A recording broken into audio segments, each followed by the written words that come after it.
ko ang binibining marikit na dalangin ko. Wala na siyang nagawa pa, kundi tanggapin ang pagsisante sa kanya. At alam niya kung sino ang nag-utos at ang dahilan ng pagkawala ng trabaho niya. Walang iba kundi ang mayabang na Il Madrid na nagmamay-ari ng resto at mall na pinapasukan niya. Kinabukasan ay maaga-aga siyang dumating sa training class niya. Sami, halika dali. Mabuti dumating ka ng maaga. May sasabihin ako sa'yo. Nagmamadaling lapit ni Karen sa kanya. Nilapag niya ang dalang bag at naupo sila ni Karen sa mahabang bench. Aga-aga, Karen. Nakasagap ka na ng chismis? Natatawa niyang biro dito. Hindi to chismis, bruha. Makinig ka. Alam mo ba kung ano nangyari kahapon ng hapon? Nagpatawag ng urgent meeting ang mismong pinaka-boss at pinaka-master natin. At grabe, ang gwapo-gwapo talaga ni Grandmaster. Ito ang first time na makita ko siya. Grabe. Kilig ng wika nito. Sa katunayan, maging siya ay di pa rin nakikita ng personal ang Grandmaster na sinasabi nila. Iba naman kasi ang master na humahawak sa branch nila. Master o Grandmaster ang tawag sa mas may matataas na level sa kanila o nakakuha na ng 6th dan pataas. Anong sabi sa meeting? Walang emosyon niyang tanong. Ang sabi, magkakaroon daw tayo mga black belter ng sparring at meron daw special guest. At saka may premyo daw kapag nanalo. Abot ni tinitong wika. Ano at magkano daw yung price? Tanong niya. Aba, ewan. Wala naman sinabi. Saka mas interesado ka sa price kaysa sa guest natin. Nguso nitong baling sa kanya. Inirepan niya ito at nagsalita. Bakit? Makakain ba yung special guest na sinasabi mo? May pambabayad ko ba yun sa tuition ng kapatid ko? May papamasahe ko ba yun sa jeep? May ipambibi... Hep! Tama na. Oo na. Kailangan mo ng pera. Dami mo nang sinabi. Alam mo, never pa kitang nakitang kinilig. Ayusin mo na kasi yung pananamit mo, kilos mo. Para naman may manligaw na sa'yo at naranasan mo kung ano ang pakiramdam ng kinikilig. Nakanguso nitong sabi, habang isa-isang nilalabas ang uniform. Ang dami ko nang iniisip, bakit pa ako kukuha ng sakit sa ulo? Pagsusungit niya dito. Ay nako, kaya walang naliligaw sa'yo eh. Kung hindi takot sa'yo, binabara mo naman na kaagad. Wika na naman nito. Hindi na lang siya sumagot para hindi na humaba pa ang usapan nila. Siya nga pala, magpapatawag pa daw uli ng meeting si Grandmaster. Itanong mo sa kanya mamaya ha kung magkano ang premyong ibibigay niya ha? Para mabawasan ang iniisip mo. Pang-aasar na wika nito. Okay, magbibihis na muna ako ng uniform. Seryosong paalam niya dito. Uy, joke lang yun. Nakakahiya, wag mo itatanong yun ha? Narinig pa niyang sigaw nito. Akala nito ay tatanong niya talaga iyon. Nagtuloy-tuloy na siya papuntang restroom para magbihis. Nakakaisang oras na sila sa training class na magsalita ang master nila. Guys, sa conference room muna tayo. Nagpapatawag ng meeting ang Grandmaster Darren. Sabay-sabay nilang nilingon ang master na tumawag sa kanila. Pagkapasok sa katabi nilang conference room ay nagsipag-Indian seat sila habang naghihintay. Maya-maya rin ay agad na iniluwa mula sa pinto ang isang matipunong lalaki. Matangkad ito at talaga namang makalaglag pa nga ang kagwapuhan. Agad silang nagsipagtayo at yumuko dito to give respect sa Grandmaster nila. Mabilis na pinaliwanag nito ang tungkol sa gaganaping sparring sa susunod na araw. At sa araw rin na iyon, nila malalaman kung sino ang makakalaban nila. By the way, gusto ko palang ipakilala sa inyo ang special guest at makikipag-sparring sa atin. He's my best friend. Sabay kami nag-aral ng taekwondo. Sabay din namin nakuha ang black belt. Pero huminto siya at ako nagpatuloy. Please welcome, Zach Andres Il Madrid. Gulat at nanlalaki ang mata niya sa narinig.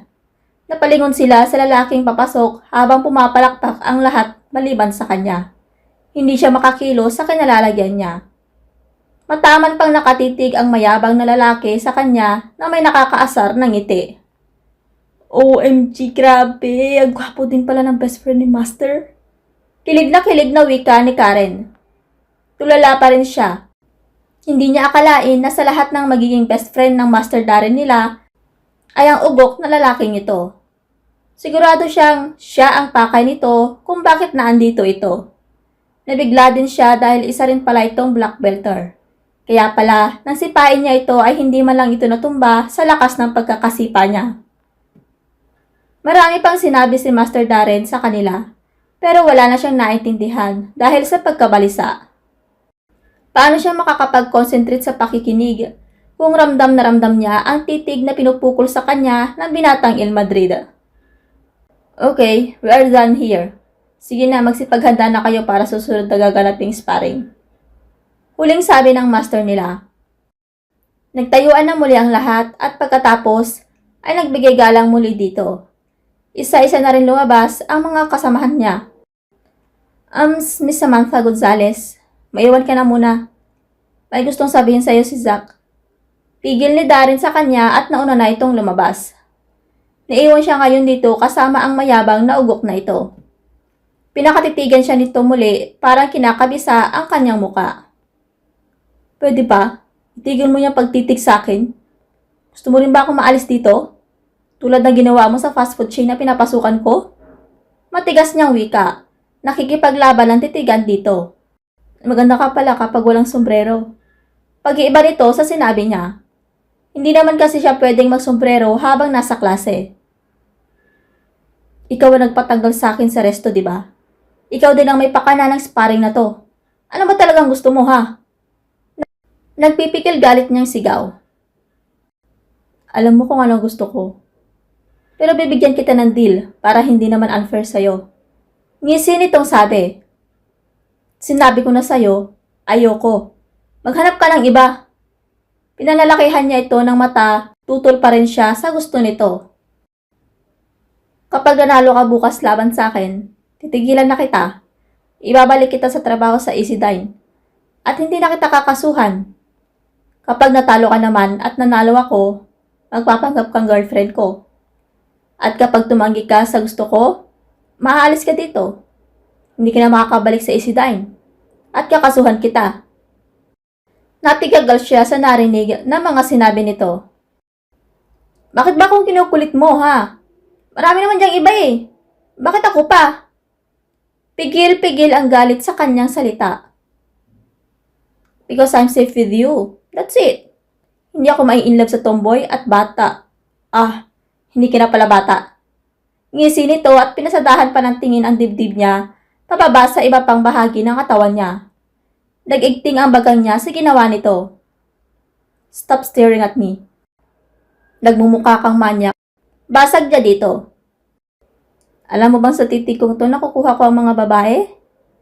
Actually, you have a perfect body shape. Perfect face. And of course, perfect ka talaga para magpanggap na girlfriend ko.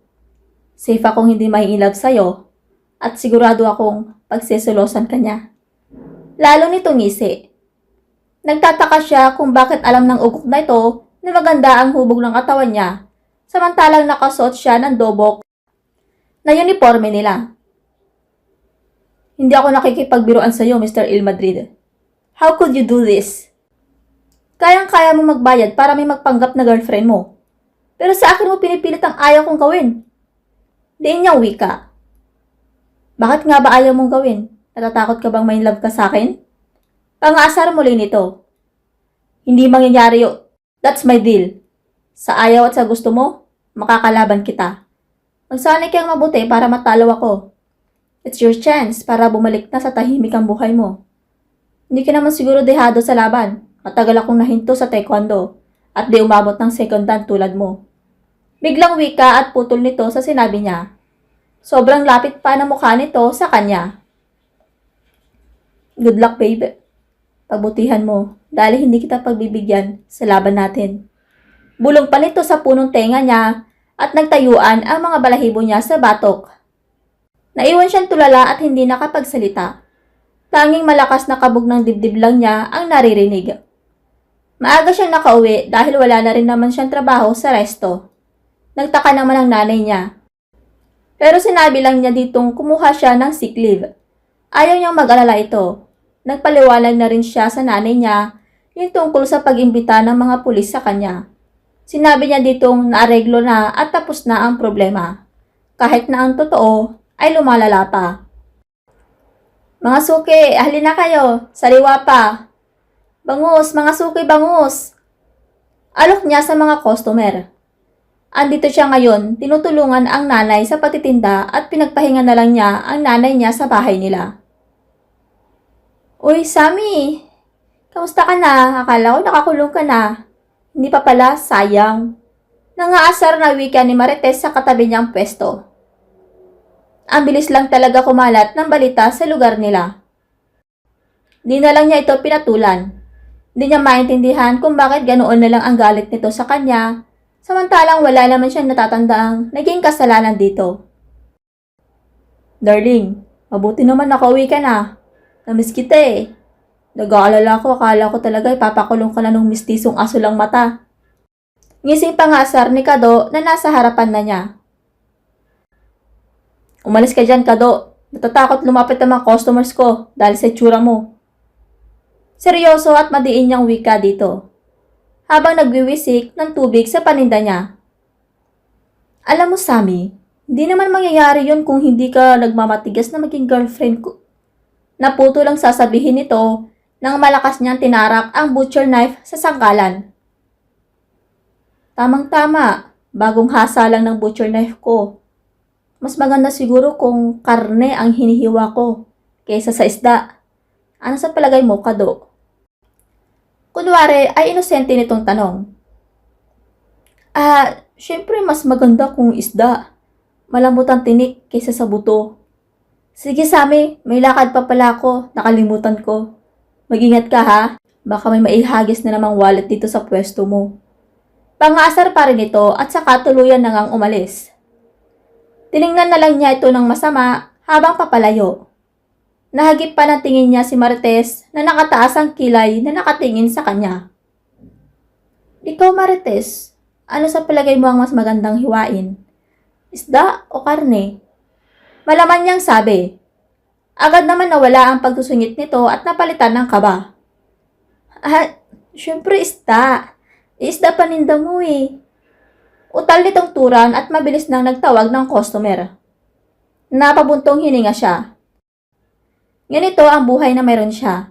Kailangan lumaban at maging matapang. Hindi pwedeng lalampa-lampa. Hindi pwedeng maging mahina sa buhay na kinasasadlakan niya. Bigla pumasok na naman sa isipan niya ang madalas na tinatanong sa sarili. Ano ba ang buhay na meron siya dati? May pamilya din ba siyang mapagmahal tulad ng pamilyang kumupkup sa kanya? Magaan ba ang buhay niya noon? O mas mabigat kaysa sa ngayon?